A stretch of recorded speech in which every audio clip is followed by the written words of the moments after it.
Hello दोस्तों, welcome back to my YouTube channel. आप सभी का एक बार फिर से चैनल पे स्वागत है।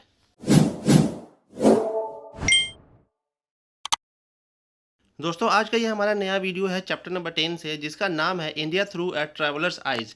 यानी कि इसका ये मतलब हुआ कि जो ट्रैवलर्स होते हैं, जो यात्रा करते रहते हैं, उन लोगों के नज़रिए से हमारा देश भारत क्या है, ये इस चैप्टर में पूरी तरह से बताया गया है। तो दोस्तों, यहाँ पे मैं आपको बता दूं कि इस लेसन के राइटर हैं, इस चैप्टर के राइटर हैं पार्ल एस बक, जो कि एक लेखिका हैं। उन्होंने इस चैप्टर को लिखा है, जो कि अमेरिका के रहने वाली हैं, एक अमेरिकन राइटर हैं।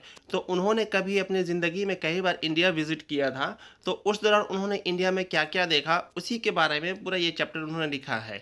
इसलिए इस चैप्टर का नाम पड़ा इंडिया थ्रू अ ट्रैवलर्स आइज़, यानी कि एक यात्रा करने वाले के नज़र में, या हम लोग कह सकते हैं कि एक विदेशी की नज़र में हमारा भारत कैसा है। तो इस चैप्टर में पूरा उसी के बारे में बताया गया है। तो आज के इस वीडियो में हम लोग इसी चैप्टर से कुछ इंपॉर्टेंट क्वेश्चंस और आंसर्स देखेंगे, जो कि ऑब्जेक्टिव क्वेश्चन होंगे, एमसीक्यू होंगे, मल्टीपल चॉइस क्वेश्चंस के होंगे।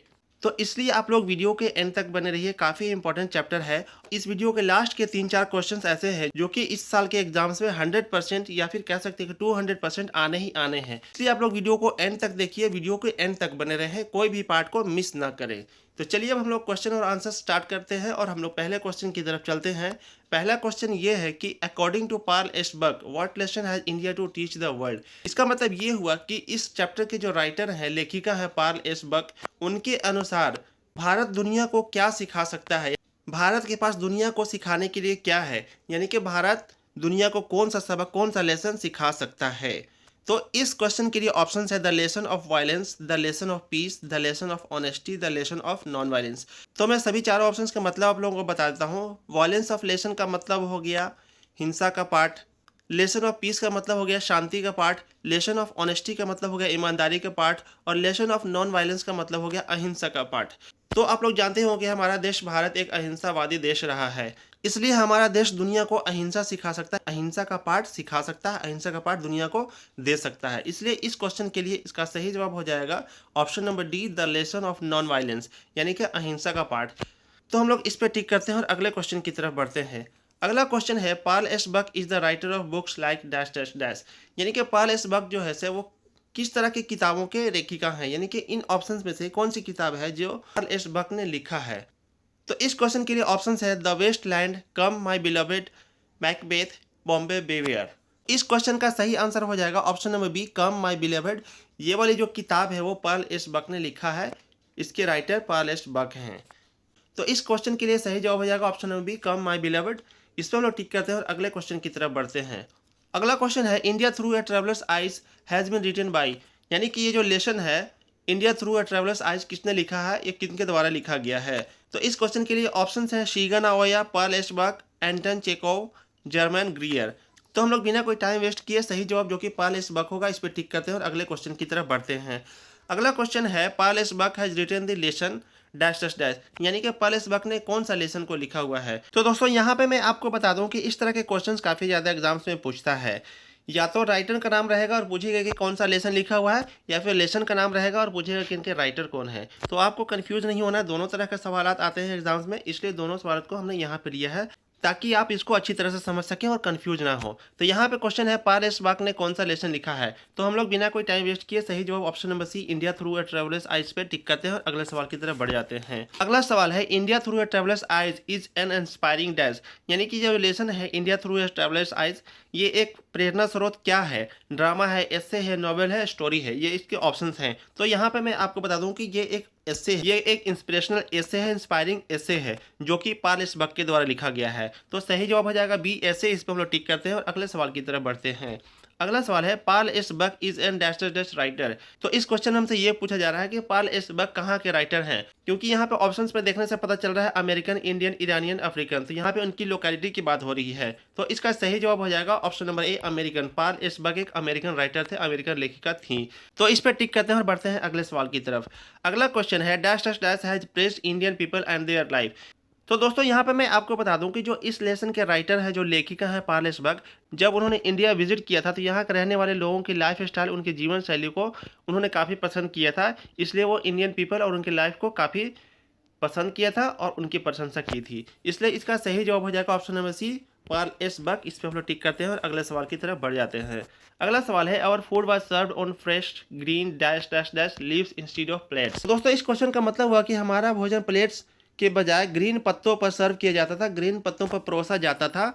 तो किस चीज के पत्तों पर परोसा जाता था, इस क्वेश्चन में हमसे यही पूछा जा रहा है। तो दोस्तों यहाँ पे मैं बता दूं आपको कि साउथ इंडिया में बहुत तरह की डिशेज होती हैं, जैसे कि इडली, सांभर, डोसा, वड़ा, उत्तपम वगैरह। इस तरह की जो डिशेज होती हैं वो केले के पत्तों पर सर्व की जाती थी। तो यहाँ पे उसी की बात की जा रही है जो राइटर इस लेसन की है।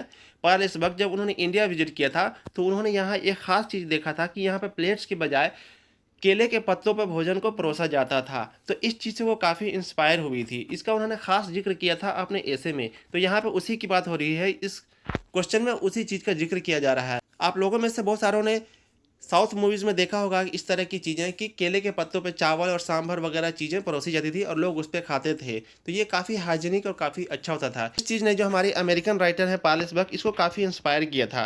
तो इसलिए उन्होंने इसका खास जिक्र किया था अपने इस लेसन में। तो यहाँ पर उसी की बात की जा रही है। तो इसलिए इसका सही जवाब हो जाएगा बनाना। बनाना यानी कि केला। केले के जो पत्ते होते बड़े काफ़ी चौड़े चौड़े और बड़े बड़े होते थे, तो उनको तोड़कर उन पे भोजन को परोसा जाता था साउथ इंडिया में। तो इसलिए सही जवाब हो जाएगा ऑप्शन नंबर सी, बनाना। इस पे हम लोग टिक करते हैं और अगले सवाल की तरफ बढ़ते हैं। अगला क्वेश्चन है, from boyhood the Indian dash dash dash are thought that the right hand is for clean services. यानी कि बचपन से किन इंडियन को सिखाया जाता था कि जो हमारा राइट हैंड होता है, दाहिना हाथ जो होता है, वो क्लीन सर्विसेज यानी कि साफ सुथरे कामों करने के लिए होता है। साफ सुथरे कामों को करने से मतलब यहाँ पे खाना पीना, खाने पढ़ने लिखने वगैरह से होता है।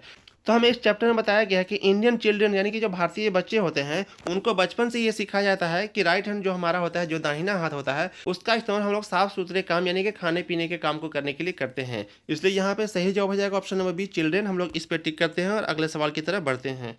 अगला सवाल है, Indian peasants are poorer than their dash dash counterparts. यानी कि इंडियन पीजेंट, पीजेंट का मतलब होता है किसान। इंडियन किसान जो है से वो काफ़ी गरीब होते हैं।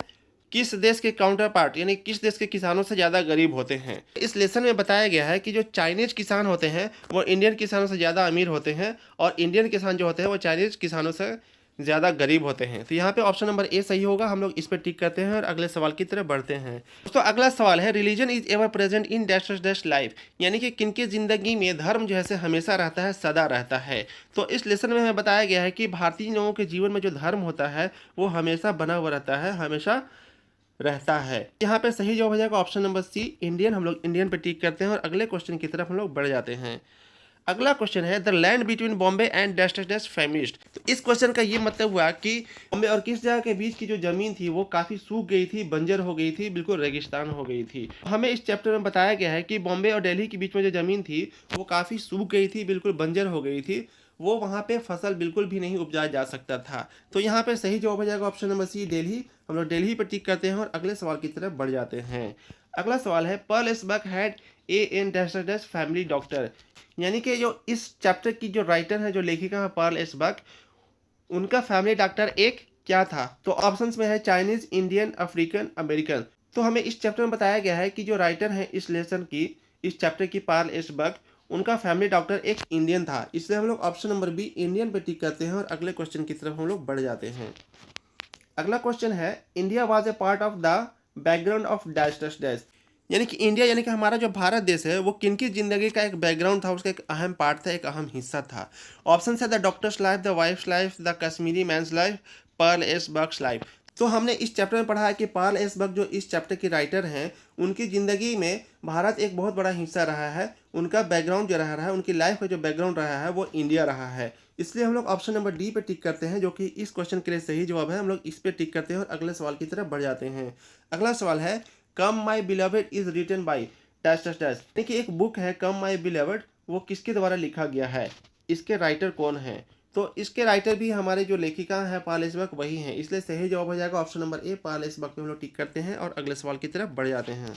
तो अगला क्वेश्चन है, Pearl S Buck ate her food dash dash dash in an Indian village. तो जो इस चैप्टर के राइटर है पार्ल एस बक, उन्होंने जब इंडिया विजिट किया था तो वहाँ के एक गाँव में खाना खाया था। तो कैसे खाया था, इस सवाल में हमसे यही पूछा जा रहा है।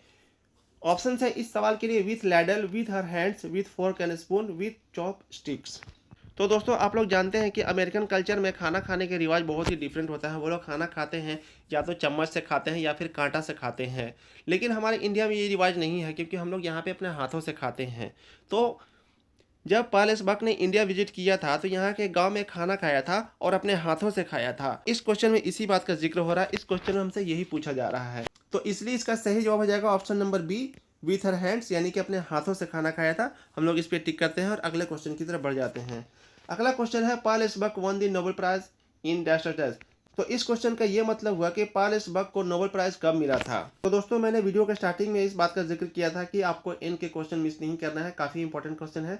तो यहाँ पे आप लोग लिख लीजिए कि ये वाला क्वेश्चन जो है से बिल्कुल वी आई है। ये वाला क्वेश्चन हर हाल में आना ही आना है। तो सवाल यह है कि पॉल एस बक को नोबेल प्राइज कब मिला था। तो यहाँ पर मैं आपको बता दूं कि सन 1938 में पॉल एस बक को साहित्य का यानी कि लिटरेचर का नोबेल प्राइज मिला था।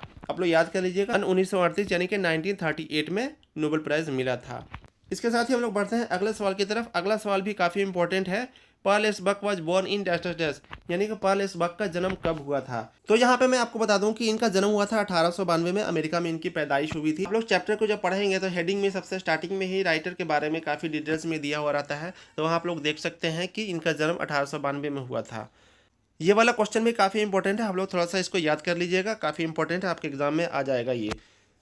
अगला क्वेश्चन है जो कि आज के इस वीडियो का हमारा लास्ट क्वेश्चन है। Pearl S Buck was died in dash dash dash, यानी कि पॉल एस बक की मृत्यु कब हुई थी। तो यहाँ पे इसका सही जवाब हो जाएगा ऑप्शन नंबर ए, 1973 में इनकी मृत्यु हुई थी। आप लोग जन्म और मृत्यु वाला याद कर लीजिएगा, ये काफ़ी ज़्यादा इंपॉर्टेंट होते हैं, आपके एग्जाम्स में आने ही आने हैं। तो दोस्तों ये थे इस चैप्टर से काफ़ी इंपॉर्टेंट क्वेश्चन जो कि इस साल के एग्जाम्स में जिनकी आने की संभावना काफ़ी ज़्यादा है। इसलिए अगर आपको समझ में नहीं आता है तो आप लोग क्वेश्चन को रिपीट करके देखिए, वीडियो को पूरा देखिए, आपको काफ़ी कुछ समझ में आ जाएगा और आपका एग्जाम्स काफ़ी ज़्यादा अच्छा जाएगा। दोस्तों आपका फीडबैक हमारे लिए बहुत ही इंपॉर्टेंट होता है, बहुत ही महत्वपूर्ण होता है, इसलिए आप लोग कमेंट सेक्शन में कमेंट करके अपना फीडबैक जरूर दीजिए। अगर आपको वीडियो अच्छा लगता है तो वीडियो को लाइक कीजिए, कमेंट कीजिए और अपने दोस्तों के साथ शेयर कीजिए। अगर आप चैनल पर नए हैं तो चैनल को सब्सक्राइब जरूर कीजिए, इससे हमें काफ़ी मोटिवेशन मिलती है। अगर आप लोग किसी तरह का कोई सजेशन देना चाहते हैं, कोई सुझाव देना चाहते हैं तो अभी आप लोग वीडियो में सजेशन दे सकते हैं। तो दोस्तों आज के इस वीडियो में इतना ही, उम्मीद है आपको वीडियो पसंद आया होगा। मिलते हैं हम लोग नेक्स्ट वीडियो में अगले चैप्टर के कुछ और इंपॉर्टेंट क्वेश्चन के साथ। तब तक के लिए धन्यवाद। Thank you so much for watching my video and Jai Hind.